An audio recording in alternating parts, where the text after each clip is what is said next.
Tonight, we explore the life of Queen Elizabeth the woman who defied marriage, ruled with unmatched resolve, and gave her name to an entire era. From the shadow of execution as a princess to the golden light of triumph as a queen, her reign reshaped England forever. A ruler, a symbol, and a mystery, Elizabeth I stands among the most iconic monarchs in history.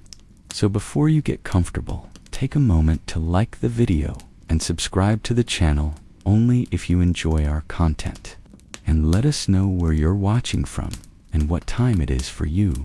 Sometimes the stories we tell are so interesting that they keep us up, and other times we're working on some boring ones for just that reason.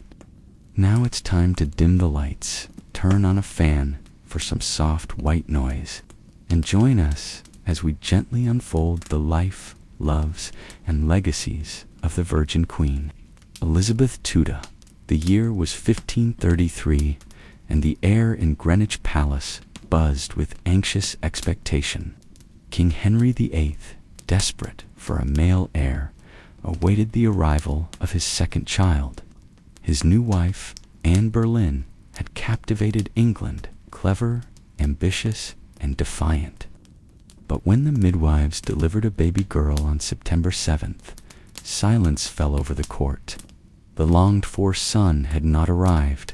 Instead, a daughter, Elizabeth.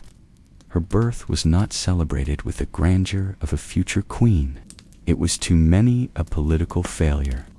But to her mother, Anne, and to a few loyal supporters, Elizabeth was precious.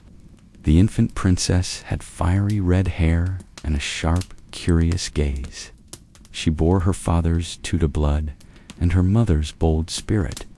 What no one yet realized was that this small child, born into disappointment, would one day command an empire.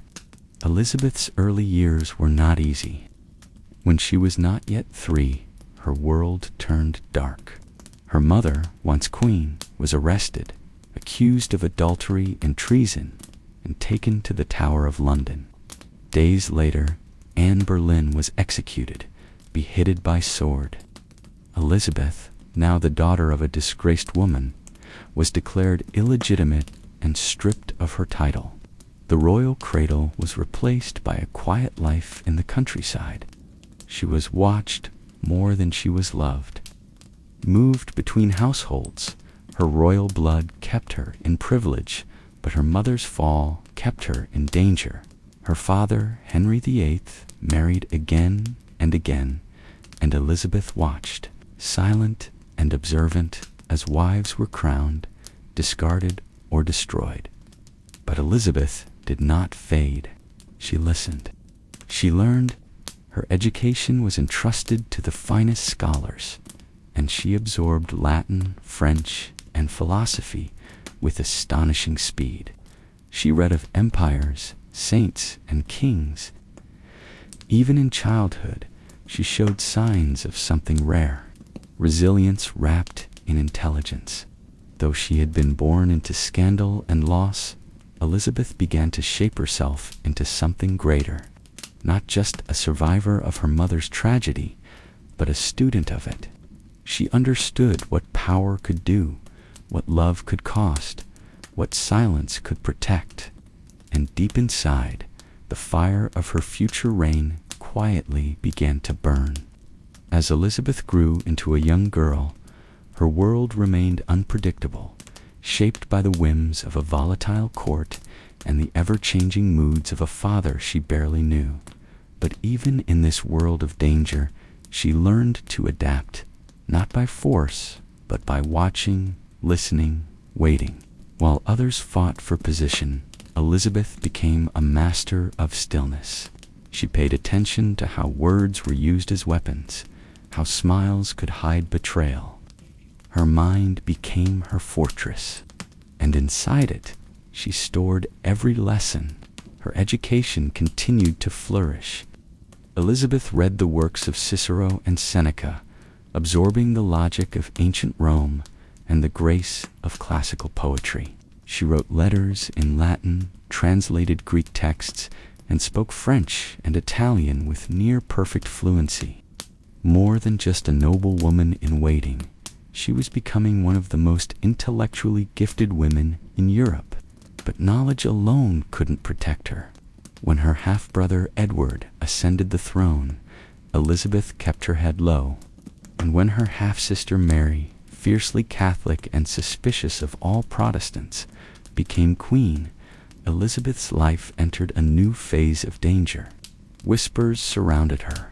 Some believed she conspired with Protestant rebels. Others thought she secretly wished to take the throne. In 1554, when a rebellion erupted against Queen Mary, Elizabeth was implicated. She was taken to the Tower of London. The same stone walls that had once held her mother now closed around her. For weeks, she lived with the fear that she might never leave alive. The cold halls of the tower echoed with silence, interrupted only by the creak of footsteps, the distant sound of ravens, and her own quiet prayers. But still, she did not break. Elizabeth denied every accusation with measured clarity. She wrote carefully worded letters to the Queen, denying treason while never seeming too confident. She cried when needed, stayed calm when expected, and allowed her silence to speak louder than outrage ever could. Eventually, she was released, but not because she was believed. She had simply become too dangerous to kill and too careful to condemn. When she walked out of the tower, Elizabeth was no longer just a princess with a claim. She was a woman forged in suspicion, sharpened by survival, and her time was coming. The year was 1558, and the bells of London tolled for the death of Queen Mary. The land was quiet with anticipation. After decades of religious strife, burnings, executions, and unrest, the people looked to a new sovereign. A woman once imprisoned in the tower, once branded illegitimate, was now to wear the crown.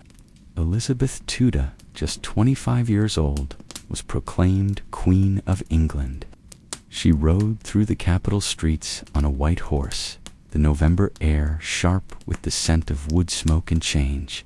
The people cheered, tossing their caps and kneeling in muddy streets. She smiled, radiant and composed, but inside she knew the weight she now bore. England was divided. The treasury was nearly bankrupt. Foreign enemies circled, and many still doubted that a woman could rule alone. But Elizabeth had prepared for this moment her entire life. Her coronation on January 15, 1559, was a pageant of gold, velvet, and incense. She walked into Westminster Abbey dressed in white and crimson, crowned beneath the ancient arches of kings. And yet there was something different in her reign from the very start. A sense of resolve, of clarity, of control. One of her first decisions was to restore the Church of England, breaking once more from Rome. But she did it with care. She did not launch mass persecutions or inflame tensions. Instead, she sought compromise. She wanted peace, not fanaticism. She assembled a council of trusted advisors. William Seal became her most loyal servant, brilliant, steady, and wise. Others, like Francis Walsingham and Nicholas Bacon, formed the backbone of her government. These men understood her vision, a stable England ruled not by fear, but by intelligence and restraint. And then there was the question that would never go away: marriage. Parliament urged her to choose a husband. Foreign courts sent proposals. Princes and dukes were presented like rare gifts, but Elizabeth refused. Not rudely, not hastily. She simply never said yes. She once told her advisors, "I am already bound unto her husband, which is the kingdom of England." She would rule alone.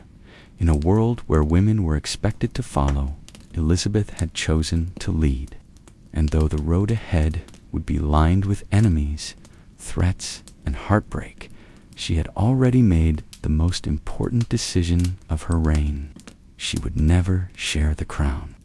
From the moment she wore the crown, Elizabeth became the most sought-after bride in Europe, not for love, but for alliance, control, and power. Kings and princes, dukes and noblemen lined up to win her hand. Each proposal carried with it the weight of diplomacy. A marriage to Elizabeth could shift the balance of Europe, but she remained unmarried. One name rose above the rest: Robert Dudley, handsome, charming, and ever-present at Elizabeth's side. They had known each other since childhood. He was one of the few who could make her laugh. Whispers at court speculated endlessly about the nature of their bond. His wife's sudden and suspicious death only deepened the rumors.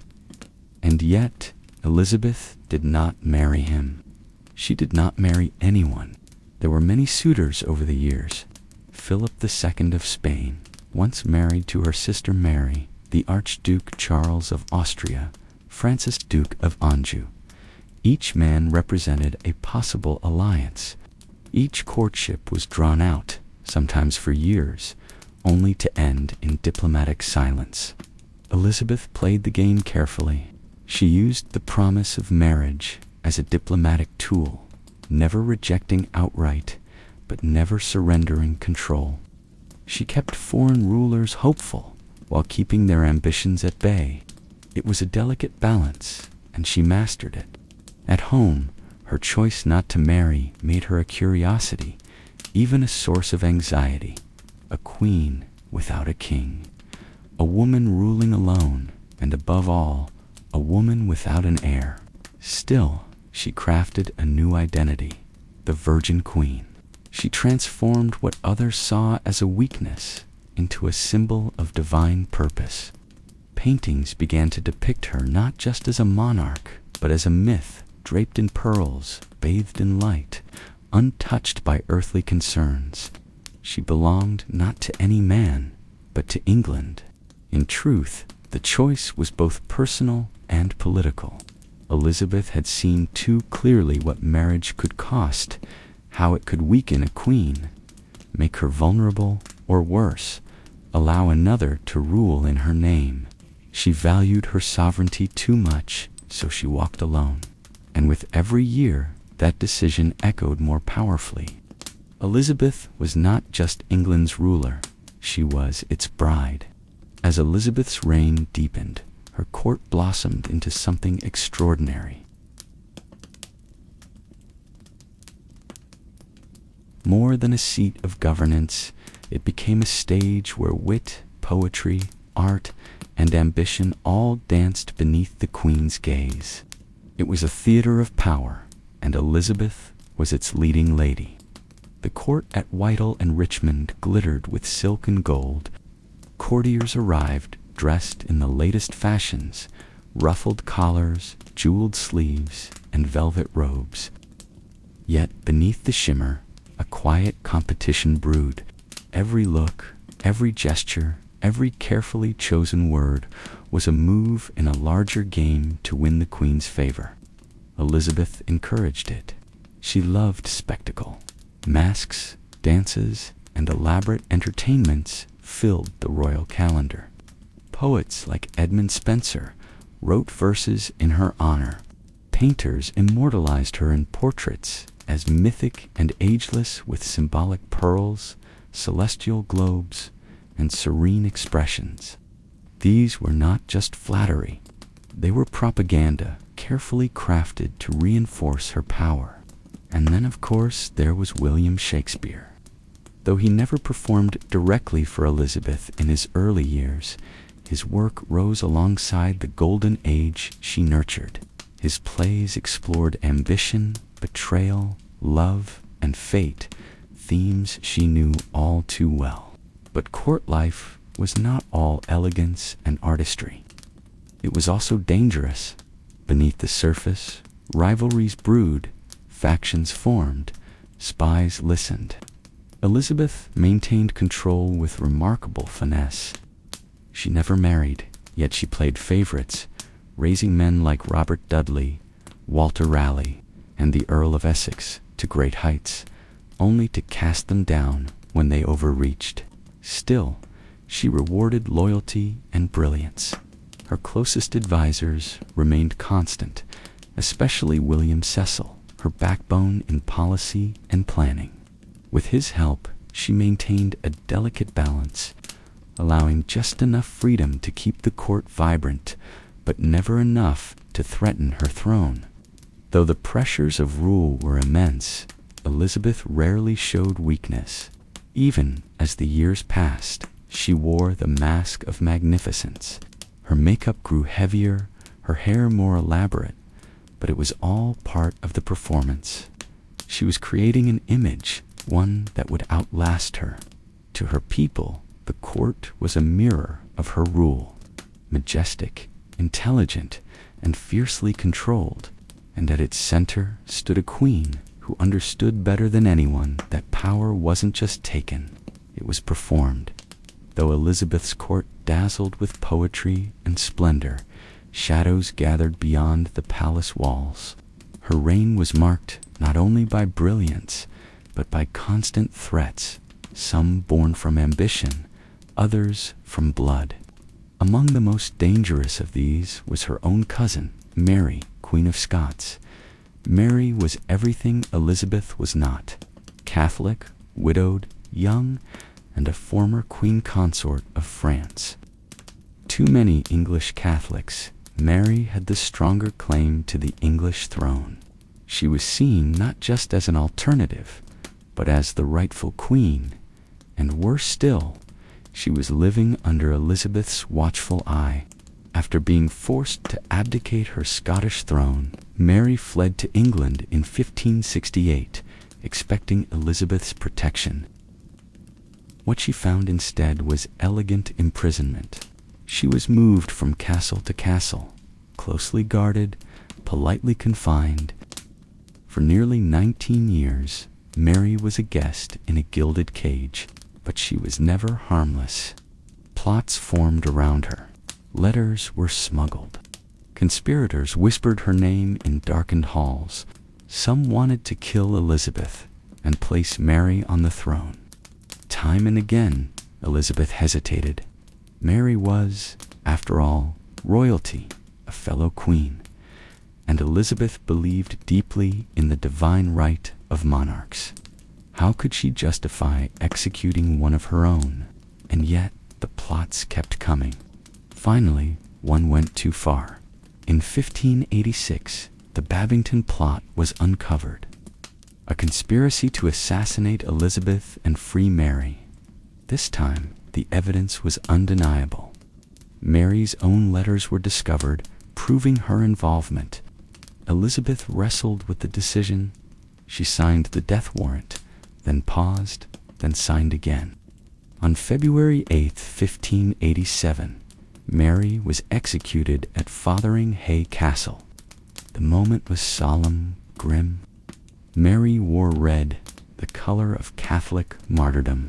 When the axe fell, Europe was horrified. Elizabeth herself retreated into days of silence.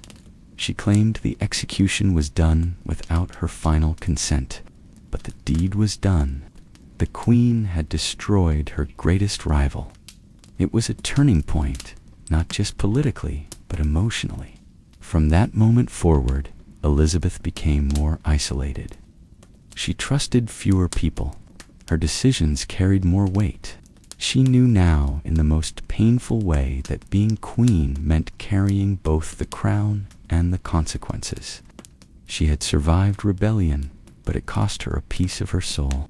The year was 1588, and a storm was coming, not from the skies, but from across the sea. For decades, tension had simmered between Protestant England and Catholic Spain. At last, the conflict erupted into the most iconic military crisis of Elizabeth's reign, the Spanish Armada. Spain, led by King Philip II, had once been Elizabeth's suitor. Now he was her enemy. Outraged by Mary, Queen of Scots' execution, and angered by English raids on Spanish ships, Philip launched a grand invasion. Over 130 ships carrying more than 30,000 men set sail for England. It was called the Invincible Armada. England was outmatched. Fewer ships, fewer men, less firepower, but Elizabeth had something Spain didn't: speed, strategy, and unshakable resolve. As the Armada approached, Elizabeth traveled to Tilbury, where English troops awaited.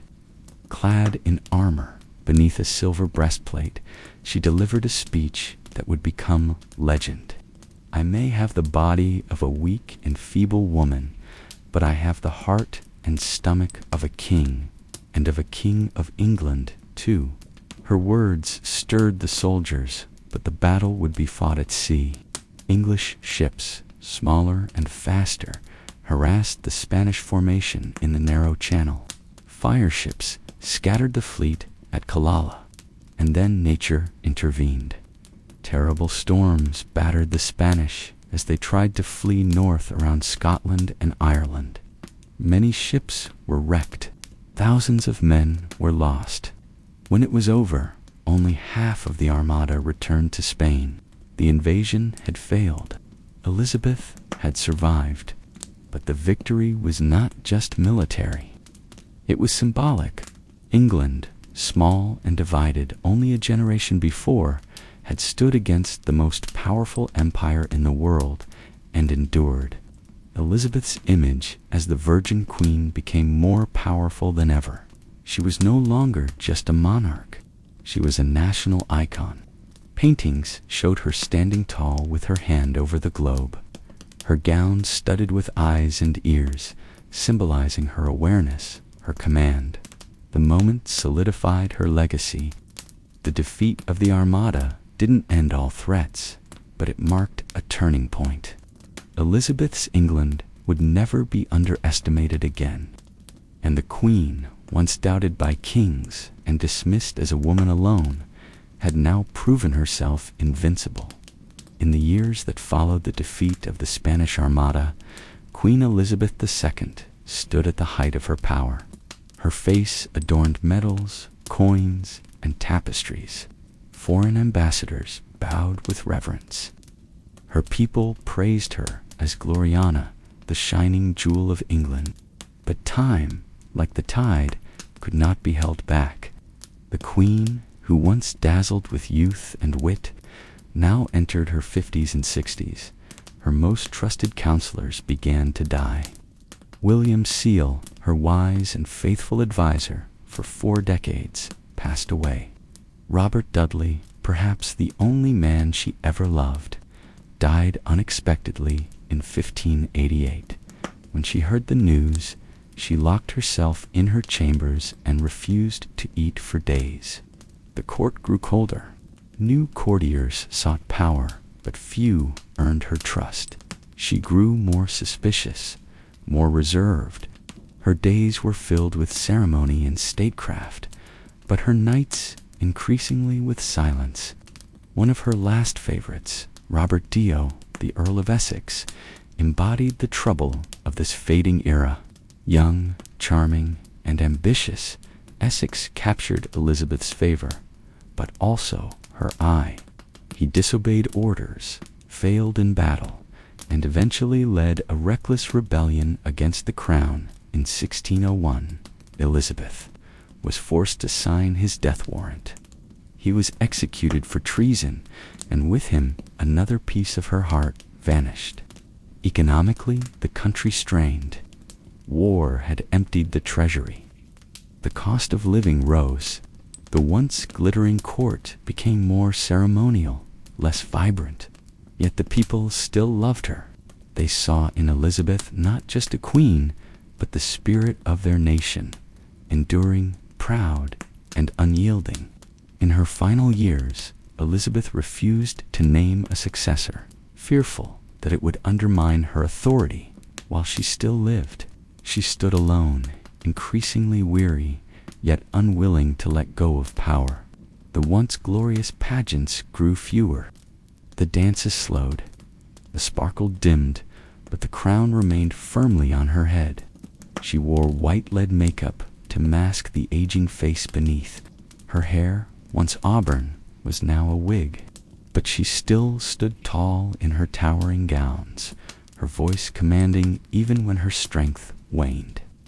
In her twilight, she clung to one thing above all else, her image, because she knew, long before others did, that her legend would outlive her. By the dawn of 1603, Queen Elizabeth II was a woman at the end of a long and extraordinary journey. She had ruled England for 44 years, guiding it through rebellion, invasion, plague, and Renaissance. But now, at age 69, she was tired. She withdrew more often from public life. Her appetite faded. She grew thinner, more distant, sometimes lost in thought for hours, sitting silently beneath the windows of Richmond Palace. Those closest to her knew the Queen was slipping away. She refused to take to her bed. Perhaps it was pride. Perhaps it was fear of the symbolism. A monarch lying down meant a monarch nearing death. She stood or sat on cushions on the floor for hours, dressed in white, cloaked in silence.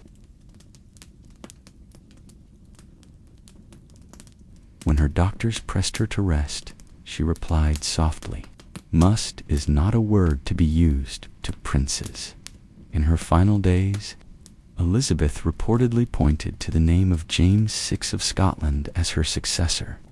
Son of Mary, Queen of Scots, it was a full circle of fate. The woman she had once executed would now have a son inherit her throne. But there was no bitterness in it, only inevitability. On March 24th, 1603, the Virgin Queen passed away in her sleep. The news echoed through London. Bells rang. Black cloth draped the streets, and her people mourned, not just the loss of a ruler, but the end of an age. The Tudor dynasty was over. Yet something remarkable happened. Elizabeth's legend did not fade. It grew. She was remembered not as a frail, aging monarch, but as the radiant queen who had stood tall against empires, who gave her name to an era of discovery, drama, and defiance. She became myth. To this day, she remains one of the most admired women in history. The Virgin Queen, the Gloriana, the mother of her people, who ruled alone and left behind a golden age. She was born in scandal, raised in fear, crowned in doubt, but died a queen of legend. And though her voice has long been silent, the echoes of her reign still shape the soul of a nation. England was her husband and history, her child, long before the rise of modern hospitals, long before sterile tools and electric lights. The people of ancient Egypt practiced medicine in the warm, golden land along the Nile. Here, beneath a sky of blazing sun and soft starlight, healing was both a sacred act and a daily necessity. The Egyptians believed that good health was a gift from the gods, and illness a sign of divine displeasure or spiritual imbalance. To be sick was not simply to be physically unwell. It was to be out of harmony with the world, the body, or the gods themselves. Health required balance, and so medicine was inseparable from religion, magic, and ritual. Healing began not with a diagnosis, but with a prayer. Temples were the first hospitals, within their stone columns and perfumed air. Priest-physicians listened to the cries of the ill, touched their foreheads, whispered incantations, and prepared herbal remedies with delicate care. The god Thoth, bringer of wisdom, and Seek, the lion-headed goddess of plague and protection, were often called upon for healing. In many cases, medicine was not just applied, it was invoked. But the Egyptians were also practical. They observed wounds, cleaned them with wine or water from the Nile, and wrapped them with clean linen. They learned which herbs reduced fevers, which oils soothed the skin, and which minerals stopped bleeding.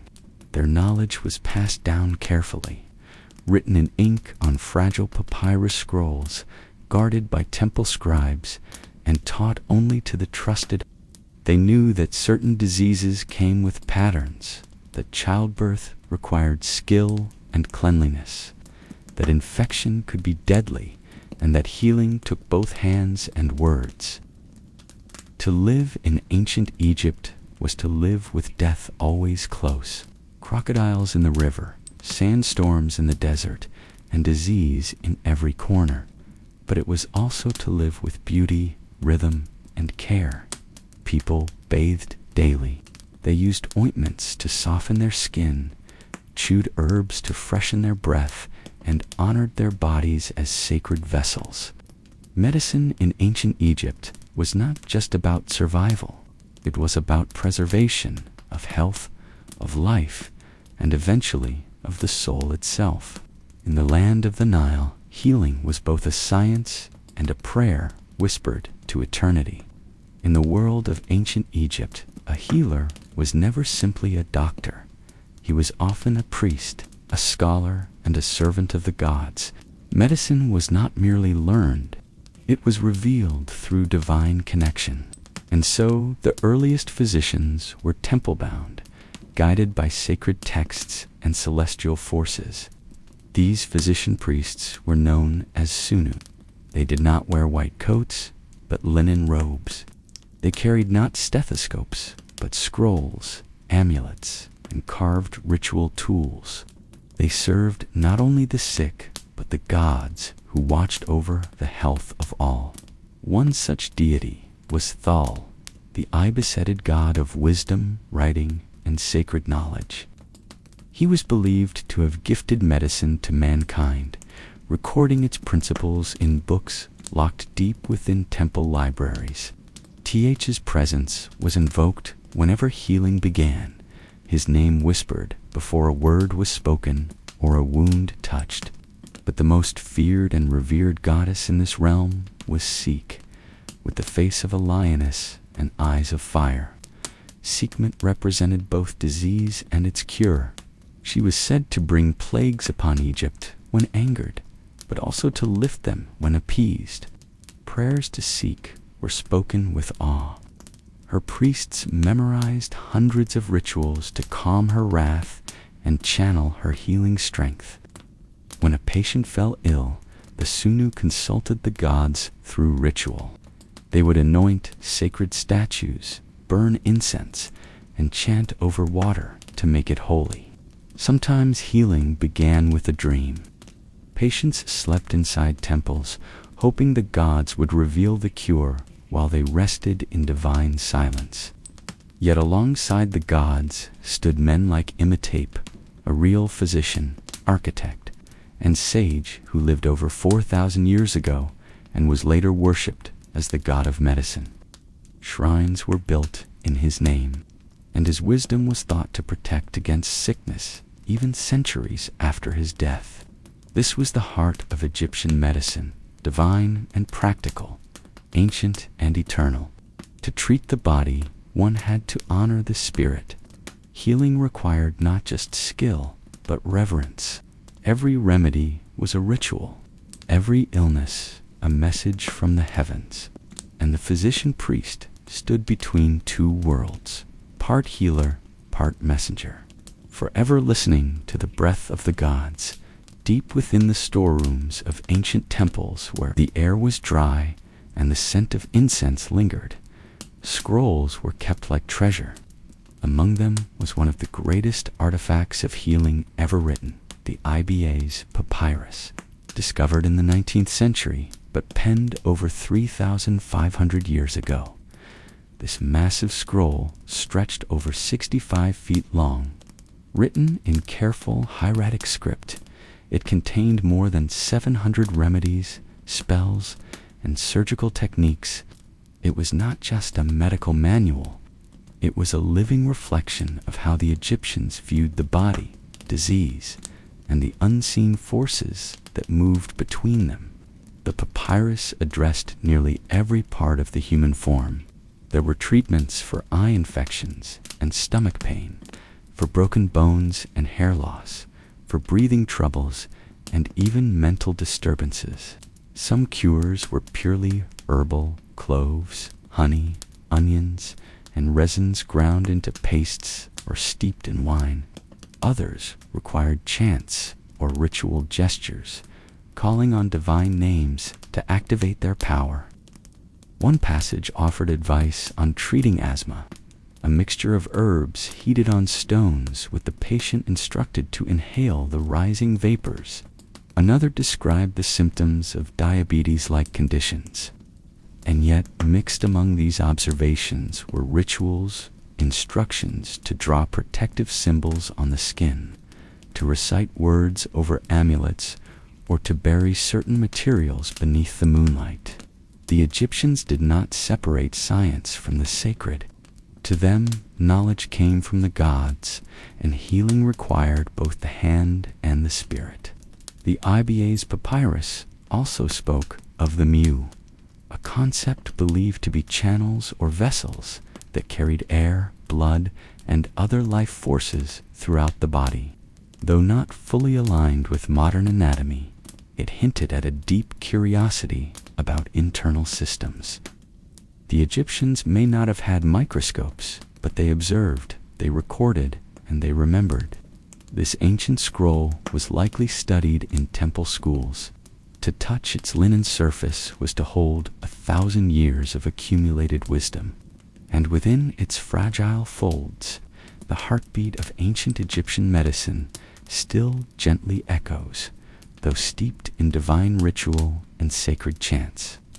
Ancient Egyptian medicine was also remarkably, when wounds opened or bones snapped, when infection spread or childbirth grew perilous, there were no prayers that could replace the steady hand of a healer. Egyptian physicians understood the urgency of the body in crisis. They treated injuries with surprising precision, guided not only by the gods, but by experience, observation, and ingenuity. Their tools, made of bronze or obsidian, were simple but effective. Knives, hooks, clamps, and needles, often cleaned with wine or fire to purify them before use. When a patient suffered a cut or gash, the physician would cleanse it with honey, a natural antiseptic rich in enzymes that killed bacteria. Then came linen bandages, carefully wrapped to protect the wound and promote healing.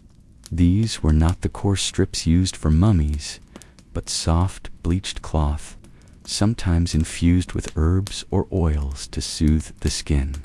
For broken bones, splints were carved from wood or reeds and tied securely with strips of fabric. Dislocated joints were massaged back into place with oils. Swelling was reduced using cool compresses made from crushed lotus root or ground minerals. Even burns were treated with mixtures of milk, honey, and clay to draw out heat and prevent infection. Surgeons understood the body's structure through animal dissection and battlefield necessity. Though internal surgery was rare, abscesses could be drained, boils lanced, and infected tissue removed. They even practiced a form of cauterization using heat to stop bleeding or close wounds, sometimes with incantations spoken alongside, as if to seal the injury on both physical and spiritual levels. There was no anesthesia in the modern sense, but sedatives existed. Mandra root, poppy extract, and fermented drinks could dull pain and ease the body into a dreamlike stillness. And through all of it, there was a sense of calm. The healer worked slowly, methodically. Each motion had meaning. Each patient was a soul in need of restoration, not just a body to be mended. In these moments, amid blood and bandages, the sacred met the mundane, and through steady hands and ancient herbs, Egypt's sunlit temples gave birth to some of the world's first true surgeons. To walk into an ancient Egyptian healing chamber was to enter a space where the seen and the unseen coexisted. While herbs and salves were prepared by hand, just as vital were the words spoken, spells, incantations, and sacred names whispered into the air like medicine for the spirit. Illness was not always blamed on natural causes. Often it was believed that evil spirits, malevolent gods, or the restless dead had invaded the body. Cures had to be physical and spiritual. That meant using magic, not as superstition, but as a legitimate branch of medicine. A healer might begin by chanting over the patient, invoking protective deities like Isis, the nurturing mother goddess, or bees, the dwarf god who warded off nightmares and disease. The rhythm of the chant was important. It had to flow like the Nile, smooth and uninterrupted. These incantations were thought to cleanse the air around the patient, drawing out invisible forces that caused pain or imbalance. In addition to words, amulets were essential tools of protection, worn around the neck, tied to the wrist, or hidden beneath wrappings. These charms were shaped with sacred intention. A scarab symbolized renewal and rebirth. The Eye of Horus protected against harm and ensured healing. An ankh, the looped cross, offered vitality and long life. Each amulet was often made of specific materials: gold, lapis lazuli, carnelian, believed to hold magical vibrations. They were blessed in temple rituals before being given to the sick. Some cures called for complex magical procedures. The spell might require the writing of a sacred name on a piece of papyrus, which would then be burned, buried, or swallowed with water. Other rituals involved drawing protective circles on the floor or painting symbols on the patient's skin to block evil forces from returning. Even medicines themselves were sometimes accompanied by spells. A pus for a snake bite might be applied with the spoken words, "Come out, poison." May Ra strike your heart. This union of word and substance, of spirit and science, formed the true heart of Egyptian healing. For them, the body could not be healed unless the soul was soothed. And so, the healer became both doctor and sorcerer, treating the wounds that could be seen and casting out the ones that could not. Beneath the shadows of temple walls and along the fertile banks of the Nile, the ancient Egyptians gathered their medicine not from bottles, but from the earth, leaves, roots, resins, seeds, and flowers. Nature was their apothecary, and the land itself was filled with healing. The Egyptians knew their plants well. They understood which herbs cooled fevers, which eased pain, and which stirred the stomach into calm. Their remedies were not guessed. They were learned, passed from healer to apprentice, etched into papyri, and refined over generations. To soothe burns, they used aloe vera. Its thick gel applied directly to damaged skin. For infections, they turned to myrrh, a fragrant resin harvested from desert trees. Myrrh was antibacterial, soothing, and sacred. Burned in temples, rubbed into wounds, and mixed with wine for sore throats. Pain was relieved using willow bark, which contained salicin, an early version of aspirin. The bark was chewed or brewed into tea, its bitter taste masking the power within. Coriander, cumin, garlic, and juniper berries were used for digestion, while fenugreek calmed coughs, and licorice root sweetened the breath and soothed the throat. Many remedies were prepared with care. Ingredients were ground on smooth stone pallets mixed with oil, wine, milk, or honey, and administered in carefully measured doses. Some were swallowed, others applied to the skin. Some were packed into wounds, others were burned so the patient could inhale their healing smoke. Honey was a common ingredient, not just for taste, but for its natural ability to fight infection and preserve tissue. milk and beer, sacred in daily life, became carriers for powdered herbs or crushed minerals. Even animals played a role. Fat from crocodiles or hippos, crushed beetles or snakeskin might be used in rare treatments, though always balanced by ritual and prayer. Every ingredient had purpose, both physical and symbolic. Their medicine cabinets were not hidden behind glass. They grew from gardens, markets, and temple courtyards. The world itself was filled with healing if one knew where to look. And though their pharmacology was born from intuition rather than chemistry, the results spoke for themselves. For in ancient Egypt, plants were more than tools. They were silent physicians, rooted in the rhythms of life. To the ancient Egyptian healer, diagnosing an illness was not a quick or simple task.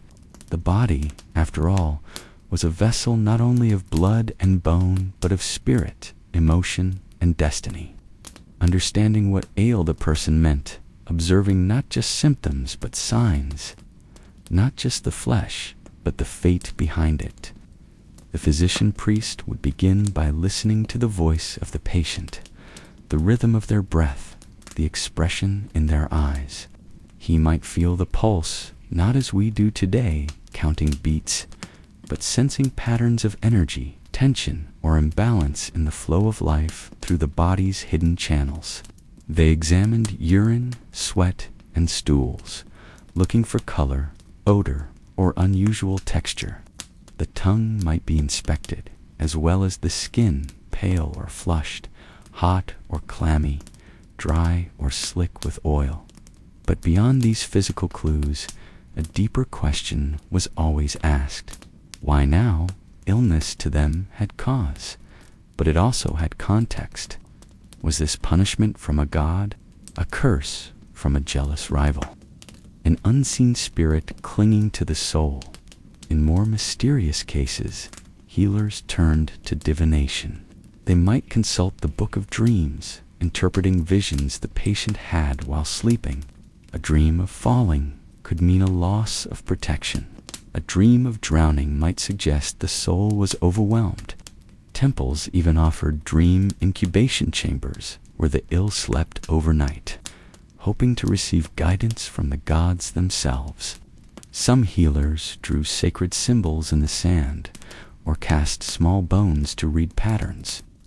Others watched birds or consulted oracles, asking for signs from the divine. A diagnosis could come from the stars, from the flight of a hawk, or from the quiet hiss of wind through papyrus reeds.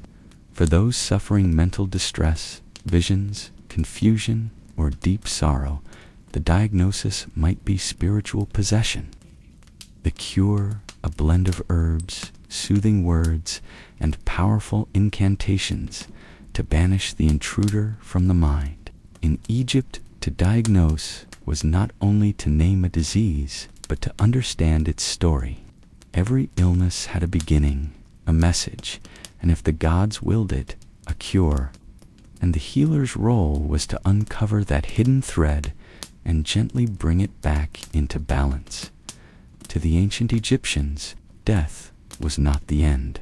It was a continuation, a doorway, a sacred transition from one world to the next. And just as a physician healed the living, he also prepared the dead. The art of mummification was, in truth, a final act of medicine. The process was long, 70 days of careful ritual preparation. It began with the washing of the body, using water from the Nile and fragrant palm wine to purify the flesh. Then came the removal of the internal organs, the stomach, intestines, lungs, and liver, each carefully taken and placed into canopic jars, watched over by protective gods. The heart, believed to house the soul and memory, was often left inside the body. In some cases, it was replaced by a sacred amulet, a scarab, to ensure safe passage through the afterlife. The most delicate step was the removal of the brain. A long hooked tool was inserted through the nose, breaking the thin bone behind the eyes. The brain was drawn out in fragments, not considered vital for the afterlife. Once emptied, the body was packed with natron salt, a powerful drying agent. For 40 days, it rested in stillness as moisture left the flesh.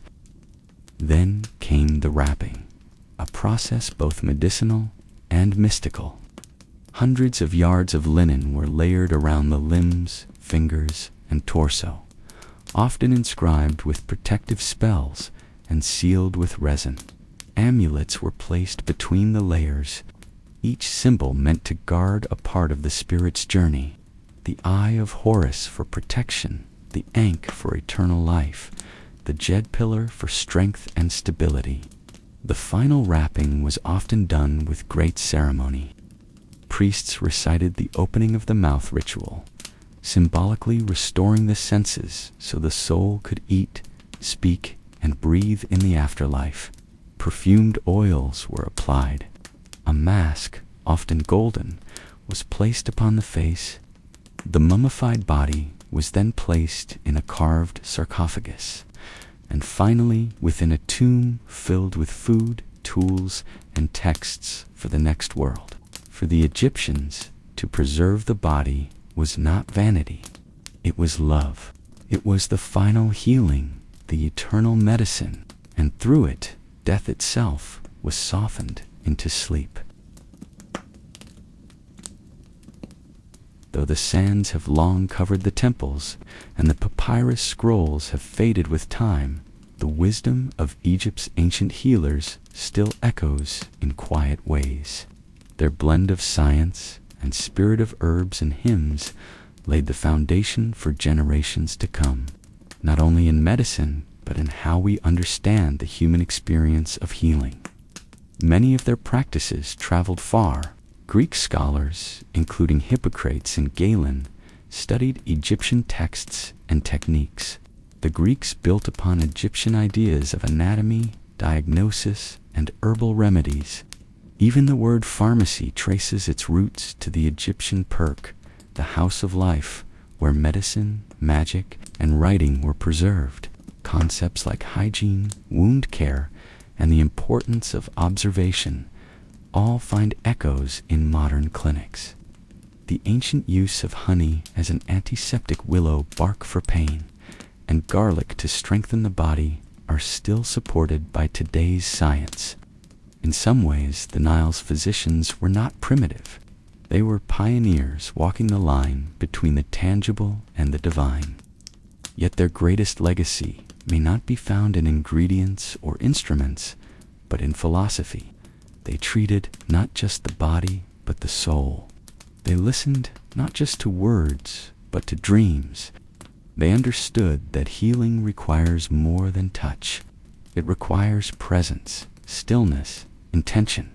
To them, illness was a message, a story to be unraveled, a sign of imbalance between the earth, the heavens, and the human heart. And healing was not just a cure. It was a return to harmony. In a world now ruled by machines and measurements, something of their ancient reverence still speaks. The quiet patience of the physician-priest, the soft chant over a cup of herbs, the belief that the act of healing in itself is sacred. Today we walk in the shadow of those sunlit halls where stone lions once stood guard and incense drifted through columns, and in the quiet corners of modern medicine, where a hand is held, a prayer is whispered, or a life is honored, we still feel the heartbeat of those who came before. The healers of the Nile have not been forgotten. They are still with us in every breath that seeks to heal and every soul that longs for peace. In the spring of 1945, Berlin was no longer the heart of an empire. It was a city in ruins, bombed from the sky, battered by tanks, and hollowed by years of war. The once proud capital of Nazi Germany was now a silent landscape of crumbling stone and broken windows. Streets were unrecognizable, landmarks reduced to rubble. The war had ended, but what followed was not peace. The victorious Allied powers, the United States, the United Kingdom, the Soviet Union, and France, met to decide the fate of Germany. Though enemies of the Nazis, they were not truly allies. Their ideologies had always stood in contrast. And now, as they stared across the same table, that contrast began to harden. Germany was divided into 4 occupation zones, each governed by one of the Allies. Berlin, despite lying entirely within the Soviet zone, was also divided, a city within a country split among 4 foreign powers. What began as cooperation, an attempt to stabilize the nation, quickly shifted. Ideals clashed. Agreements frayed. In the Western zones, the Americans, British, and French encouraged democratic rebuilding. They introduced free elections, supported private enterprise, and sought to revive Germany's economy. In the Eastern zone, the Soviets imposed centralized control. They dismantled industry, censored opposition, and established the roots of a socialist state aligned with Moscow. Berlin became the epicenter of this growing rift. Once a single metropolis, it now hosted 2 opposing futures.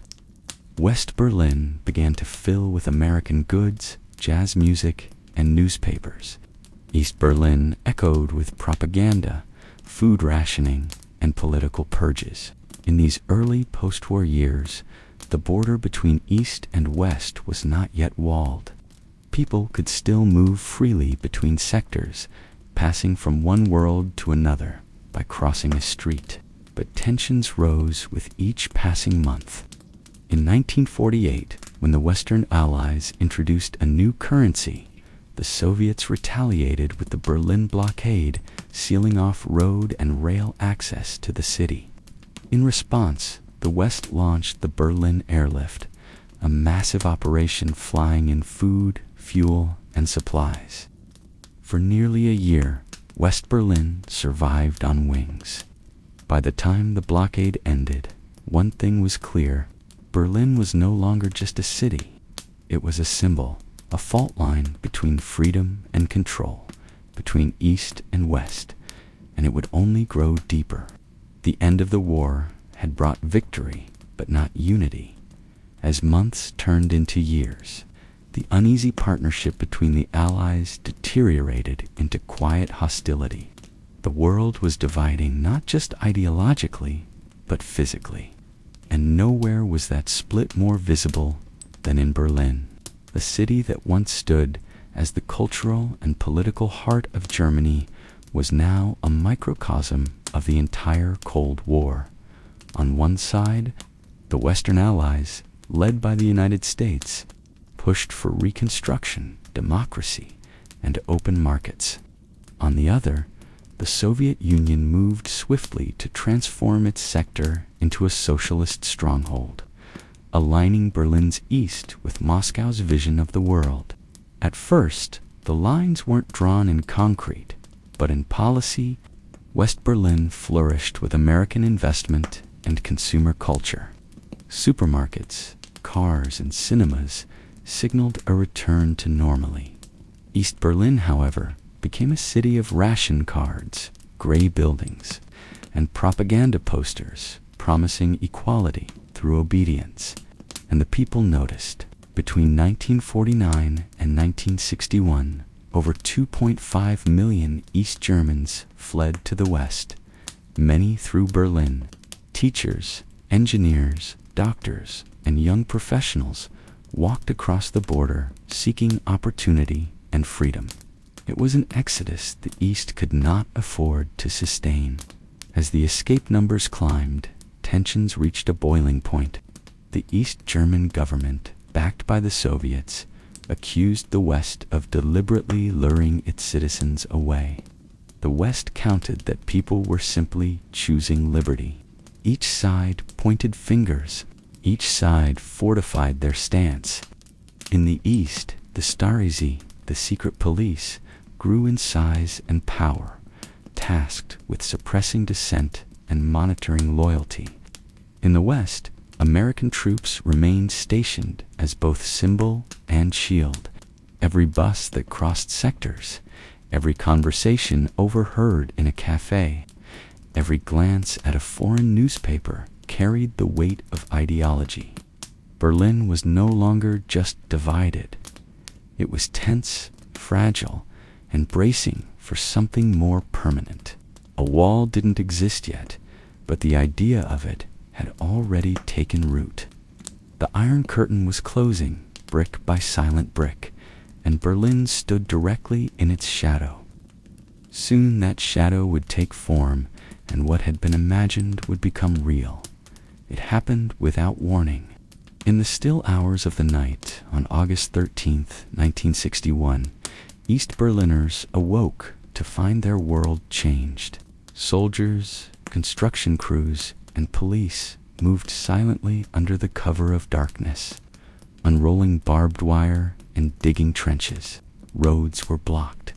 Train lines were cut. Families were divided in an instant. What had been an invisible border between East and West Berlin now had form. It wasn't a wall, not yet. It began as fencing, makeshift barricades, and rows of armed guards, but even in its earliest hours, it was unmistakably a prison. The East German government called it a protective barrier. They claimed it was necessary to defend socialism from Western aggression.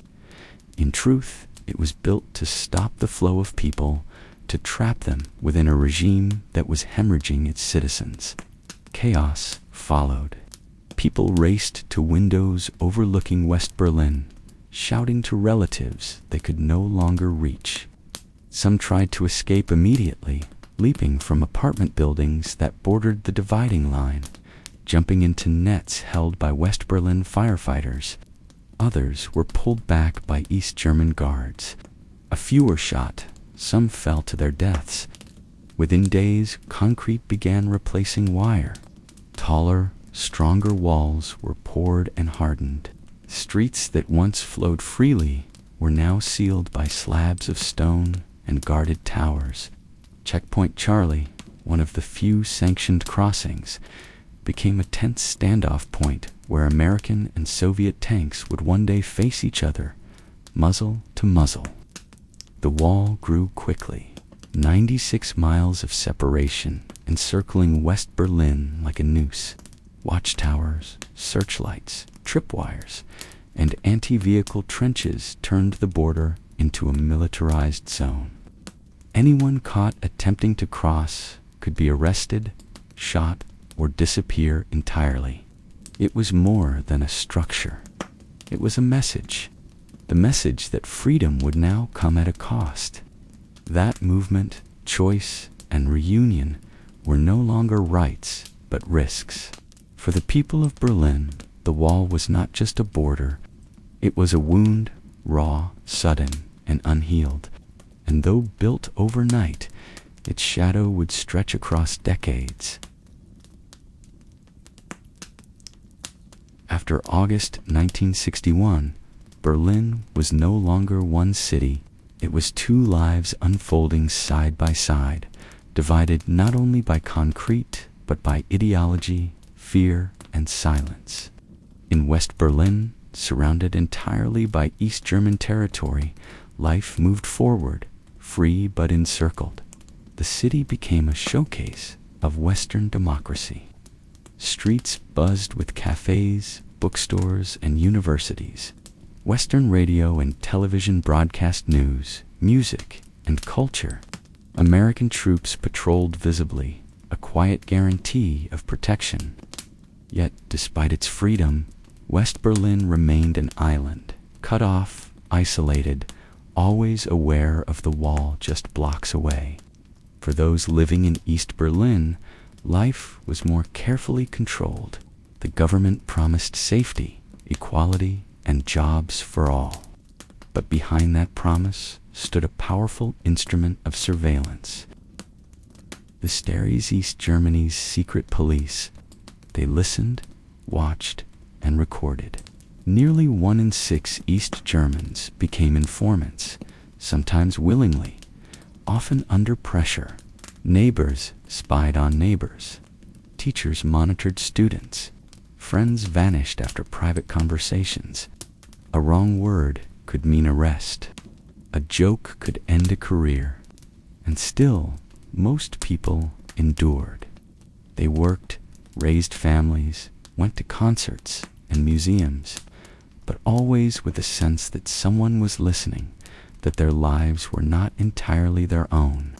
The wall became part of the landscape. Children grew up playing in its shadow, never having known a time before it. Lovers stood on opposite sides, waving silently across the divide. Grandparents died without seeing their grandchildren again. Even telephone lines between East and West were severed. Letters were censored. Emotions had to be folded up like maps of a city you could no longer reach. And yet, people adapted. West Berliners held protests and candlelight vigils. East Berliners found quiet joy where they could through music, poetry, whispered dreams. Churches became places of refuge where resistance could be spoken behind stained glass and candles. But no one ever forgot the wall. It was always there, gray, cold, and watching, a constant reminder that freedom could be taken in a night. And for the people of Berlin, life became a balancing act of hope and resignation, of love and loss, of waiting and remembering, waiting for the day the wall might fall. The Berlin Wall stood as a fortress, concrete, steel, and silence. But even the strongest walls could not stop the human desire for freedom. And so from the moment it rose, people began searching for ways to go over, under, and through. Some tried within hours. In those first confused days, people leaped from windows of buildings that bordered the West. Some made it, others fell to their deaths as East German authorities rushed to brick up the exits. Over time, the escapes became more desperate and more daring. One group of friends spent months digging a tunnel beneath the wall, hauling dirt out in buckets and working by candlelight. In the end, 29 people crawled to freedom through that narrow passage. Another family floated across the border in a homemade hot air balloon, stitched together from scraps of nylon and powered by propane tanks. Others hid in modified cars curled beneath floorboards or crammed into secret compartments behind dashboards. A young man once drove full speed into a checkpoint with his windshield removed so the border guards couldn't see him duck moments before he crossed. The gamble worked. He lived. Some tried to swim, the icy waters of canals and rivers offering a dangerous but open route. A few succeeded. Many did not. Bullets were often faster than water. In total, more than 5,000 people successfully escaped from East Berlin during the war years, but over 140 lost their lives in the attempt. Each one became a symbol of courage, desperation, and the cost of control. Among the most haunting was Peter Fechter, an 18-year-old shot while trying to climb over the wall in 1962. He fell back into the death strip, crying out for help as soldiers stood watching. No one came. He bled to death in view of the world. His story and so many others echoed beyond Berlin, stirring outrage and sorrow across the globe. For those who escaped, life in the West was often bittersweet. Freedom came with guilt, grief, and the knowledge that loved ones remained behind. But each successful crossing struck a quiet blow against the wall's power, because every escape was more than a journey. It was a reminder that no wall, no matter how high or guarded, could stop the will to be free. Not everyone could escape. For many in East Berlin, crossing the wall was never an option. Family, risk, or circumstance held them in place. But staying didn't mean surrendering. In the quiet corners of everyday life, resistance took root, not with weapons, but with words, whispers, and willpower. Writers and poets smuggled their work westward, publishing banned manuscripts under pen names.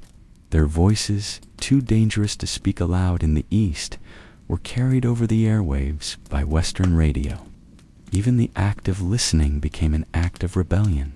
Tuning in to Radio Europe, volume turned low, curtains drawn shut. Churches became sanctuaries, not just of worship, but of truth. While the state watched schools and workplaces, the Lutheran Church offered space for discussion, dissent, and hope in candlelit halls. People gathered to talk about peace, reform, and the possibility of change. The regime tolerated the church only reluctantly, and its leaders became guardians of the last slivers of free thought. Artists turned blank walls into symbols. Painters created surreal, dreamlike pieces laced with meaning. Musicians recorded underground cassettes filled with lyrics that criticized the regime in metaphor. Even graffiti, dangerous and illegal, became a voice in the dark. Students passed notes in code. Families told jokes behind closed doors. Children grew up learning to speak in two ways, one for school, one for home. The Stasi watched it all. Their network was vast. Informants in universities, apartment buildings, theaters. A careless comment could result in interrogation or worse. Yet still, people resisted. Not loudly, not always visibly, but persistently. In West Berlin, solidarity movements rallied and amplified those voices. Activists sent books, letters, and support across the divide. Western musicians held concerts at the wall, their music spilling over the concrete. David Bowie in 1987 sang Heroes just meters from East Berlin, his voice heard by thousands on both sides. Some resistance was dramatic, others quiet and slow burning, but each act, no matter how small, was a refusal to forget that freedom existed just beyond reach. The wall could divide a city, but it could not fully crush the human spirit. In silence, in song, in secret smiles, resistance endured. And beneath the surface of control, something was shifting. By the mid-1980s, change was stirring, not just in Berlin, but across the Eastern Bloc. The Soviet Union, long the architect of East Germany's policies, was beginning to shift. Under Mikhail Gorbachev, reforms known as glasnost openness and perestroika restructuring began to ripple through the rigid steel of communist control. But East Germany's leadership resisted. Hardline and paranoid, they rejected reform, insisting that socialism would continue untouched. Yet the people knew otherwise. The outside world was no longer out of reach. Western television beamed images of prosperity. Radio waves carried voices of change. Travelers returned with stories of life beyond the wall. Then something unexpected happened in Hungary, a fellow Eastern Bloc nation. Border fences began to come down. In May 1989, Hungary opened its border with Austria, creating a quiet escape route to the west. Thousands of East Germans poured into Hungary, then crossed into Austria and freedom. This wave of defiance sparked a chain reaction. Peaceful protest spread through East Germany. In Leipzig, citizens gathered in churches and public squares, holding candles and chanting, "We sind das Volk, we are the people." Their message was clear. The government no longer spoke for them. Week after week, the protests grew. In Dresden, Berlin, and other cities, tens of thousands marched peacefully, but with conviction. For a state built on surveillance and silence, the noise of the people became deafening. International pressure mounted. Cameras captured the marches, the tension, the courage. Even East German security forces began to hesitate. The world was watching, and bloodshed would not go unnoticed. Behind closed doors, East German officials scrambled to respond. In their desperation to calm the protests, they made a mistake. A single sentence at a press conference delivered without clarity, suggesting that travel restrictions would be eased, effective immediately. The meaning was misunderstood. The people heard one thing: the border is open. That single crack spoken in confusion was enough. Crowds began to form at the checkpoints demanding passage. The guards, stunned and uncertain, reached for phones that no one answered. And on that fragile, quiet confusion, a wall that had stood for 28 years began to tremble. It was the night of November 9th, 1989. Cool, quiet, and unremarkable at first. But by evening, something extraordinary began to unfold. Following the now infamous press conference blunder, where an East German official stated that citizens could cross the border immediately, thousands of East Berliners gathered at the wall. Confused, excited, skeptical, they came with passports, questions, and hope. At checkpoint Bornholmer Strasse, the guards were overwhelmed. They hadn't received orders. No one knew what to do. Crowds grew. The chant became louder. Open the gate. Some guards shouted into phones, asking for instructions, asking for help. But the higher-ups, too, were caught off guard. No orders came.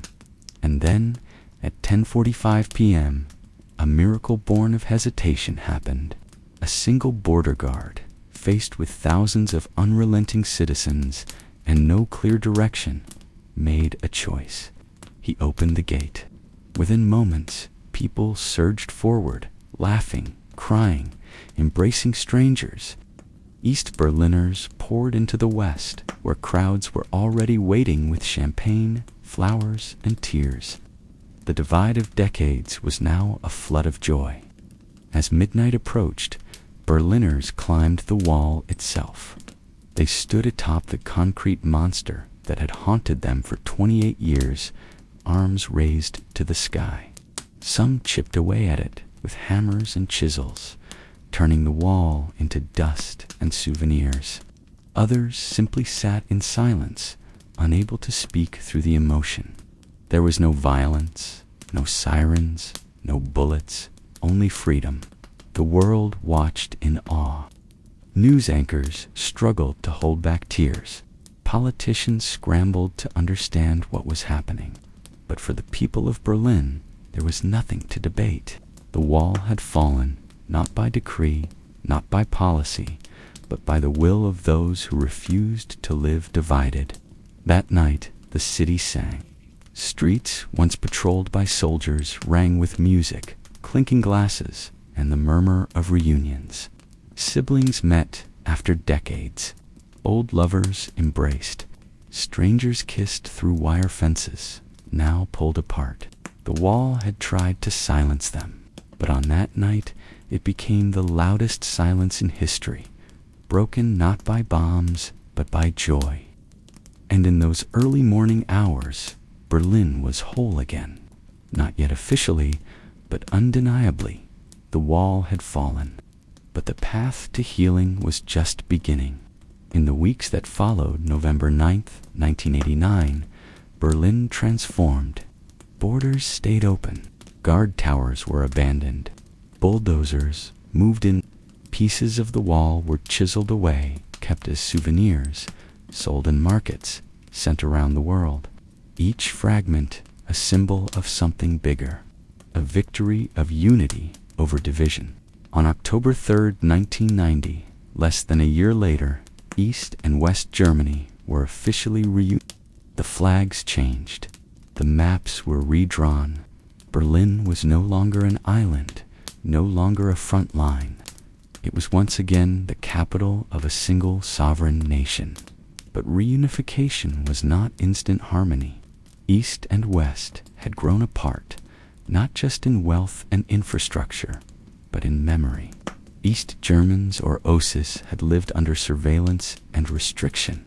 West Germans or Wesses had lived in freedom, but often misunderstood what life behind the wall had cost.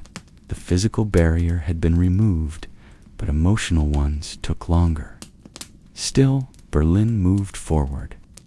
The Brandenburg Gate, once trapped in the death strip between two worlds, became a symbol of celebration. Unity Day became a national holiday. Streets were renamed.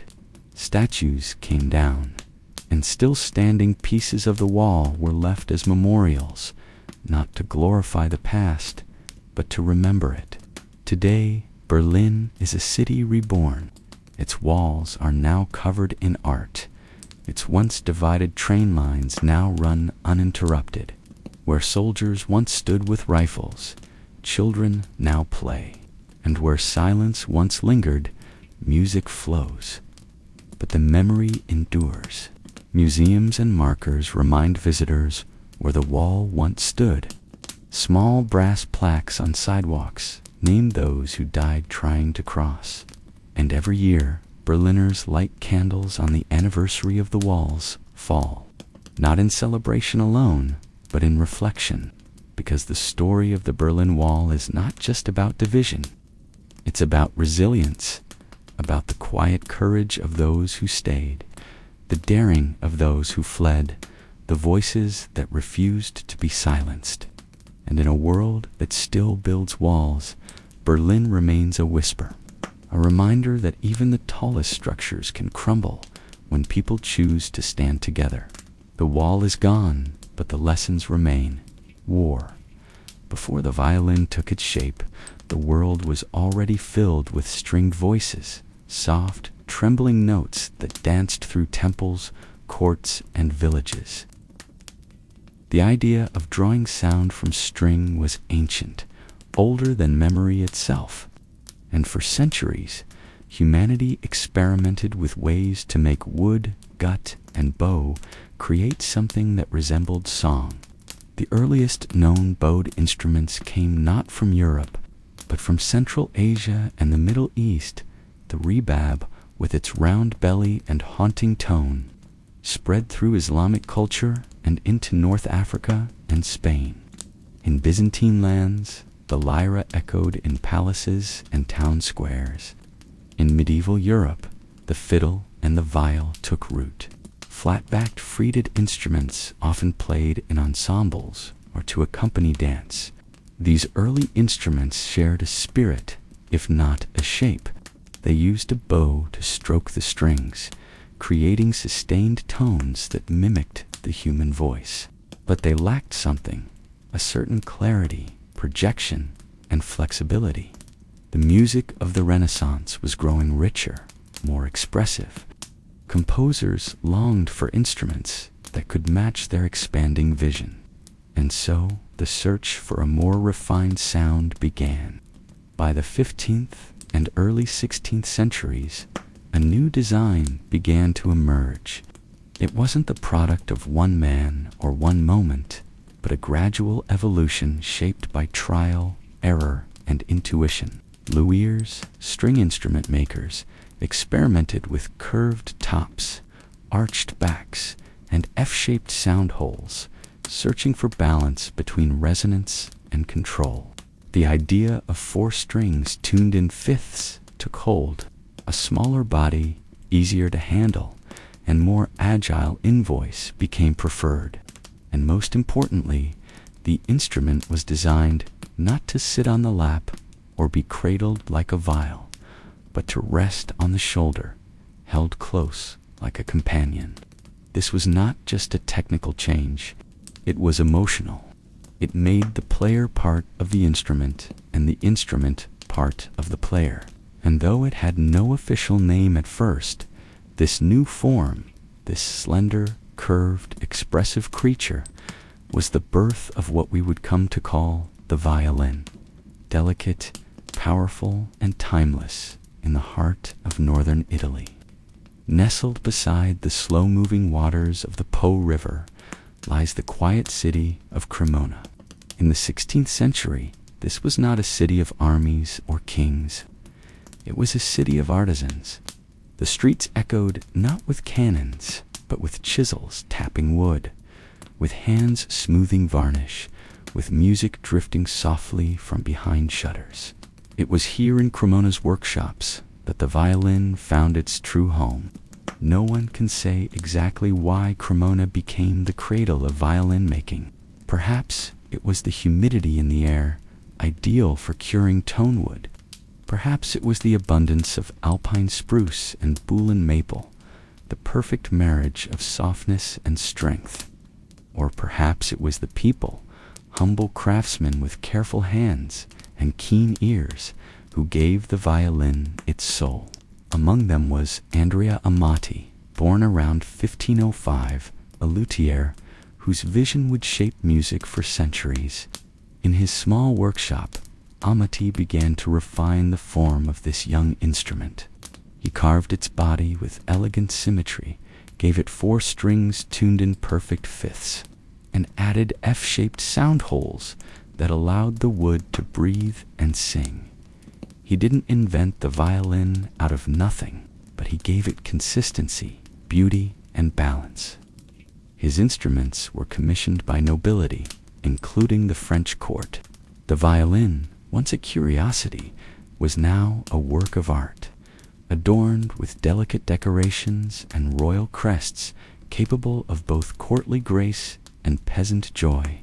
The city itself became a musical forge. Amati's sons and grandsons carried on the tradition, refining his designs and teaching others. New names emerged, Guarneri Stradivari, each adding their voice to the evolving language of sound. Cremona's violin makers didn't work from plans. There were no blueprints, no machines. Each instrument was born from the eye, the ear, and the hand, measured by feel, shaped by instinct, finished with care. The sound was tested, not with tools, but by playing.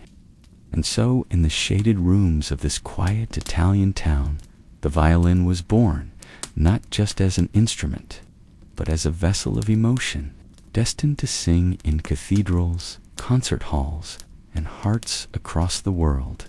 As the 17th century unfolded, the violin had become more than a novel invention. It was now a voice waiting to be perfected. And in the quiet streets of Cremona, that perfection took shape, not in marble or paint, but in wood. Enter Antonio Stradivari, born around 1644, a student, perhaps of Niccolò Amati. He would become the most celebrated luthier in history. In his workshop on Coro Garibaldi, Stradivari carved violins that seemed touched by something divine. The curves, the arching, the varnish, all exact, all elegant. His instruments didn't just resonate, they spoke. Each violin bore the Latin label Antonius Stradivarius Cremanus, and soon musicians across Europe began to seek them out. His violins projected power in large halls, but still retained warmth and intimacy. Even today, centuries later, no modern instrument has fully surpassed them. But Stradivari was not alone. Down another lane in Cremona, another genius worked, Giuseppe Garderi Delgiu. A member of the Garderi family, Giuseppe crafted violins that were darker, fiercer, more untamed. Where Stradivari's voice was golden, Garder was raw and bold, favored by players who wanted passion over polish.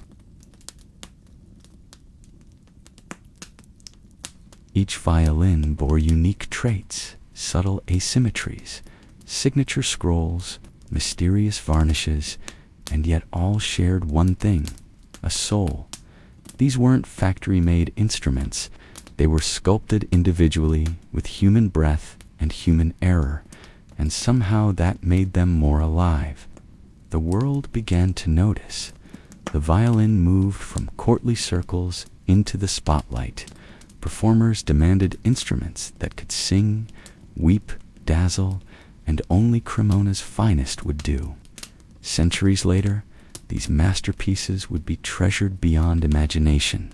A single Stradivarius could sell for millions. Museums displayed them under glass. Historians analyzed their wood with microscopes, trying to unlock their secret. But in the end, their magic couldn't be measured. It was not just in the varnish or the grain. It was in the hands that made them, and in the hands that would one day play them. The violins of Stradivari and Guarneri were not instruments. They were voices preserved in maple and spruce, meant to outlive their makers, to whisper beauty long after silence. In its earliest days, the violin was a guest in the great halls of nobility. It played softly in the background, dancing alongside lutes and harpsichords, offering sweetness to royal feasts and courtly gatherings. But in time, the violin would leave its modest seat and step boldly into the spotlight, not as accompaniment, but as a voice of its own. As Europe entered the Baroque period, music began to shift. Composers no longer wrote only for kings. They wrote for feeling, for grandeur, for drama. The violin, agile and expressive, was perfectly suited for this transformation. It could soar like a bird, whisper like a secret, or cry like a human soul. One of the first to realize its power was Angelo Corelli. In Rome, he composed violin, sonatas, and conatos that showed the instrument's elegance and versatility. His music was lyrical, graceful, and precise. The violin no longer just followed the melody, it was the melody. Then came Antonio Vivaldi, a priest and virtuoso in Venice. He wrote hundreds of violin concertos, each one a vivid painting in sound. His most famous, The Four Seasons, transformed weather into music. Springs, blossoms, summers, storms, autumns, harvest, winter's chill, all portrayed through a violin's strings. The instrument was now a storyteller capable of portraying the world's rhythms. By the late 1600s and early 1700s, the violin had become the jewel of the orchestra. Concert halls replaced courtrooms. Public performances welcomed common citizens, not just royalty. And on these new stages, the violin led the way, commanding attention, demanding emotion. Its shape had not changed much. The instrument itself was still slender and delicate, but its presence had grown. It was no longer a quiet companion. It was a voice for composers, a challenge for performers, and a bridge between the private and the public. The violin had stepped out of the salon and onto the world's stage, and with each performance, each concerto, and each trembling note, it proved that it was not just another instrument. It was the heart of the music. By the 19th century, the violin was no longer confined to elegance. It had become a force of raw expression, capable of thrilling crowds and revealing the most intimate corners of the human soul. And leading this transformation was a man who seemed to be born of myth, Niccolò Paganini, tall, pale, with long black hair and eyes that burned. Paganini was both genius and enigma. When he played, his fingers blurred across the fingerboard. He leaped across octaves, bent notes into cries, and coaxed sounds from the violin no one thought possible. Rumors swirled. Some said he had sold his soul to the devil in exchange for his gifts. In truth, Paganini had simply mastered the violin in a way no one had before. He invented techniques that pushed the instrument to its limits. Left-hand pizzicato double stops, rapid harmonics. His compositions weren't just difficult. They were daring, theatrical, emotional. Audiences were mesmerized. Composers were inspired. and the violin was now seen not only as a beautiful instrument, but as a mirror of human passion. Others followed Joseph Joachim, the poetic interpreter of Brahms, Pablo de Sarasate, whose elegance matched Paganini's fire, Fritz Kreisler, who infused charm and warmth into every phrase. Each left their fingerprint not only on the violin's music, but on the violin itself. Composers responded to this new era of virtuosity. They wrote violin concertos that demanded more than just skill. They demanded soul. Mendelssohn's concerto sparkled like moonlight. Tchaikovsky's burned with heartbreak. Brahms thundered with intensity. The violin was asked to feel everything, and it did. No longer limited to chords or accompaniment, the violin had become a soloist, a storyteller. It could now sing of joy and sorrow, fury and longing. In a single note, it could say what words could not. And for the listener, the experience was personal. The violin didn't just play music. It reached inside and stirred something ancient, something aching and beautiful. It was no longer just about performance. The violin had become the voice of the soul. To play the violin is an art, but to make one is something even more elusive. The violin is not assembled. It is sculpted, coaxed from wood with patience, instinct, and centuries of inherited knowledge. No factory or machine can replicate the hands of a master luthier. The process begins with wood, not just any wood, but carefully chosen pieces with the right grain, age, and resonance. Spruce for the top, light and vibrant. Maple for the back and sides, strong and flexible. The wood must be seasoned, sometimes for decades, to reach its perfect voice. Then comes the carving. The arch of the body must be just so. The thickness of the plates, the exact shape of the F-holes, the curve of the scroll, all impact the sound. Luthiers work slowly, listening as they shave away slivers. The goal is not perfection, but balance between strength and vibration, brilliance and warmth. And then there is the varnish, a mystery that has puzzled scientists for centuries. The golden glow of a Stradivarius, the dark fire of a Guarneri. Each was finished with secret blends of oils, resins, and pigments. Was the magic in the ingredients or in the hands that applied them? Modern researchers have X-rayed, CT scanned, and chemically analyzed the great violins of the past. They've measured frequencies, modeled acoustics, even recreated 3D printed copies, and yet no one has fully unlocked the secret, because the secret may not be in the material, but in the relationship. A great violin is more than its parts. It is the product of hours spent listening, adjusting, feeling. The luthier taps the wood, bends the grain, senses its potential. There is no manual for this, only experience passed quietly from one generation to the next. Even today, in small workshops around the world, violins are still made this way, by hand, by heart. Each one is slightly different, because each piece of wood has its own story. And once the instrument is finished, it waits silent, breathless, until the bow draws across its strings and brings it to life. The violin does not just sing, it remembers how it was made. Though born in the hands of Italian luthier, the violin did not stay in Europe. Its voice, so human, so adaptable, was destined to travel across mountains and oceans. Through trade routes and migration, the violin became a citizen of the world. In Ireland and Scotland, it became the fiddle, lively, earthy, and quick.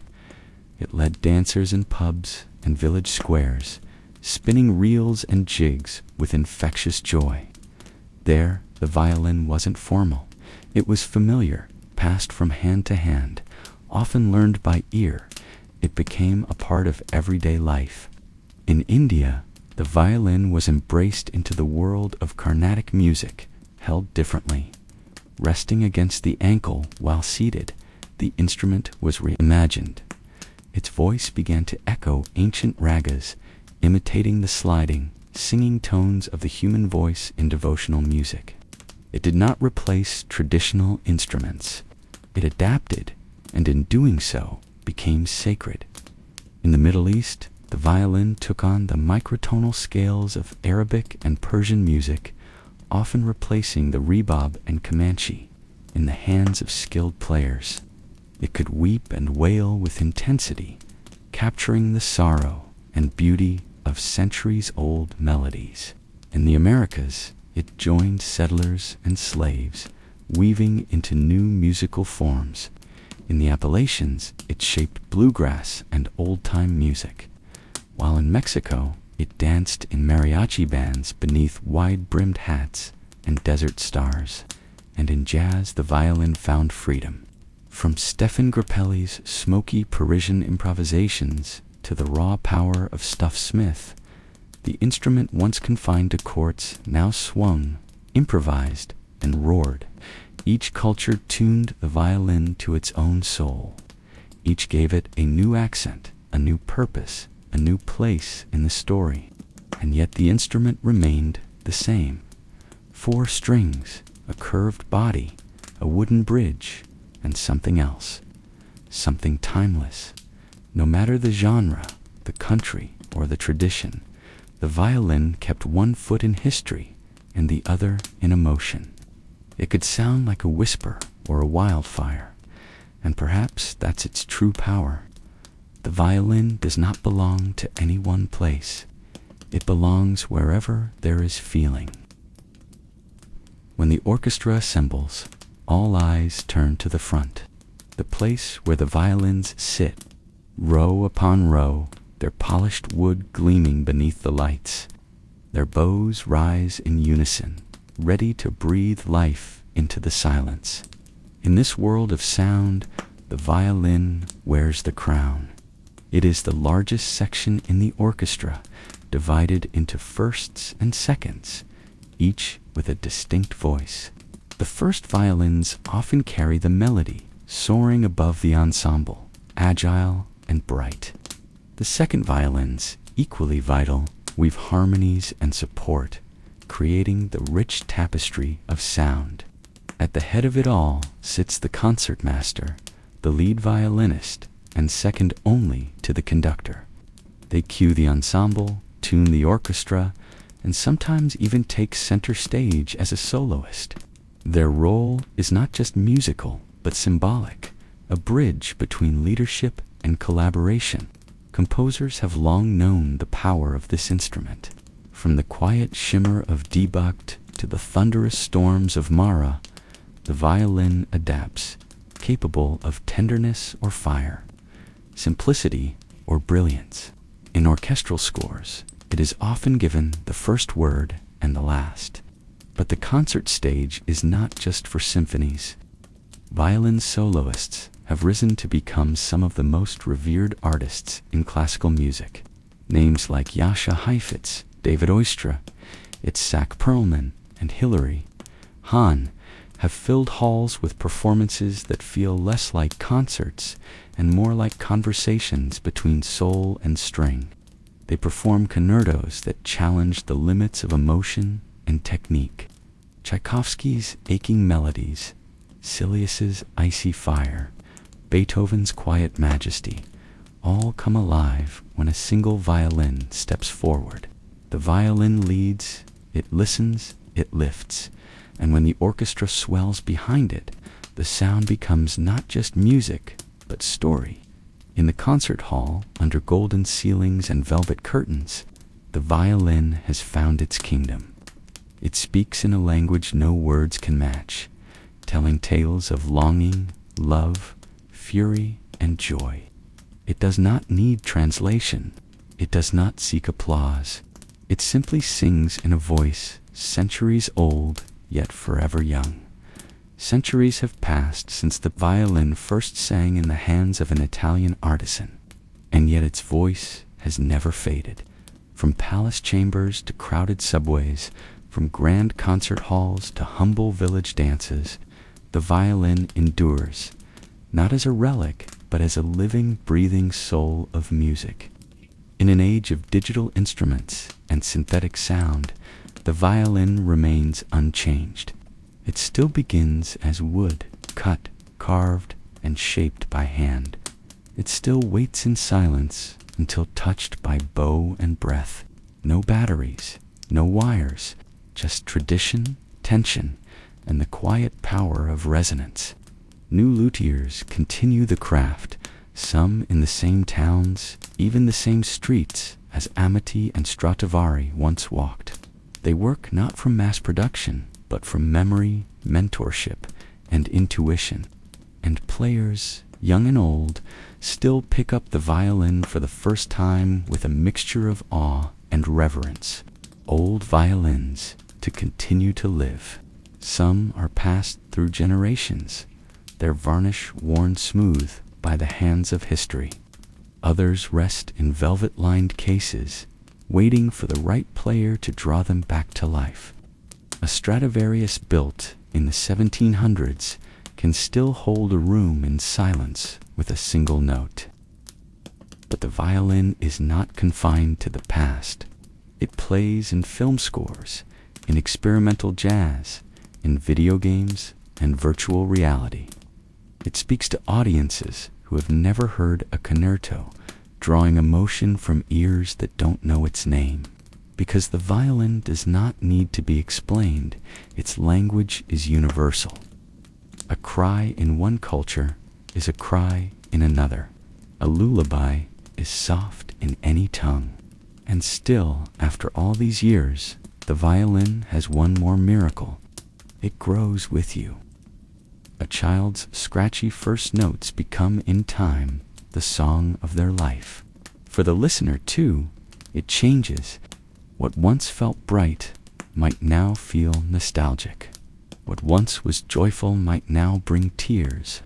It evolves, not in shape, but in meaning, because the violin is not just an instrument. It is a companion to emotion, a vessel for memory, a voice that never forgets. And as long as there is silence in the world, the violin will be there, ready to sing again.